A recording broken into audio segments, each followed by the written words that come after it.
This is by Clement C. Moore. Wrote this story. Clement C. Moore. Oh, that's not an applause line. Okay.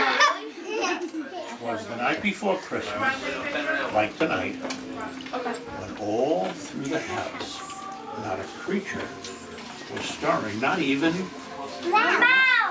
Shush. Oh, you heard the story already. That's okay, you can fill in. It's all right, you can fill in the blanks. The stockings were hung by the chimney with care. Over there. The chimney's blocked by the TV. By the railing. This is good. In hopes that St. Nicholas soon would be there. soon would be there. Spoil. Andrew. Spoiler. The children were nestled all snug in their beds. Here are the children in their beds. While visions of sugar plums danced in their heads. And Mama and Peggy in her kerchief and I in my cap had just settled down for a long winter's nap when out on the boat. A boat? Yes. When out on the lawn there arose such a clatter, I sprang from my bed to see what was the matter.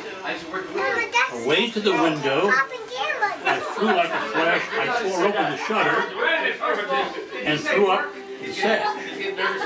The moon on the breast of the new-fallen snow gave a luster of midday to objects below. It means it was bright. And what am I wondering? I should appear a miniature sleigh and 8 tiny reindeer. 8 tiny reindeer. This is before.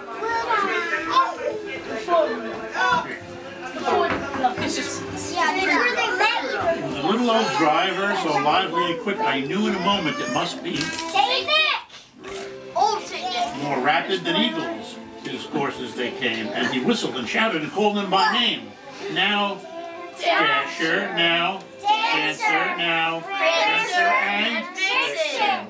On, Cupid, on. Donner, and Blitzen. Oh, I think you've heard this story before. To the top of the porch, the top of the wall, now dash away. Dash away all. As dry leaves before the wild hurricane fly, when they meet with an obstacle, they mount to the sky, so up to the housetop. The horses they flew, with a sleigh full of toys and... St. Nicholas too! Next year, you're going to do this one next year. And then in the twinkling, I heard on the roof the pantsing and pawing of each tiny hoof. Oh, I guess I didn't know that one. Okay. Got it. As I drew in my head and was turning around down the chimney, St. Nicholas came with a bound.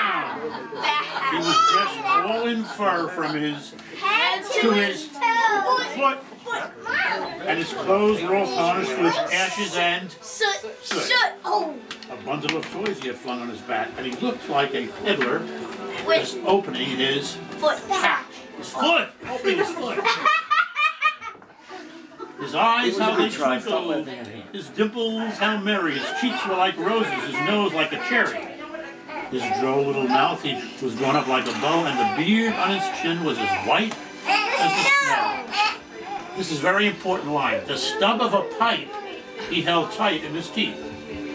And the smoke, it encircled his head like a wreath. Santa Claus was a smoke. He had a broad face and a round little belly like some others, and we won't mention any names. He was that shook when he laughed like a bowl full of Jelly! He was chubby and plump, a right jolly old elf, and I laughed when I saw him in spite of myself. A wink of his, and a twist of his Nose, ear, head, soon gave me to know I had nothing. He spoke not a word, but went straight to his work and filled all the stockings and turned to his work with a jerk. Not like a jerk, with a jerk. And laying his finger aside of his nose and giving a nod, up the chimney he rose. He sprang to his sleigh and to his team gave a whistle, and away they all flew like the down of a thistle. I saw this every summer. You've got to stay after class this one. And I heard him exclaim, ere he drove out of sight. Happy Christmas to all.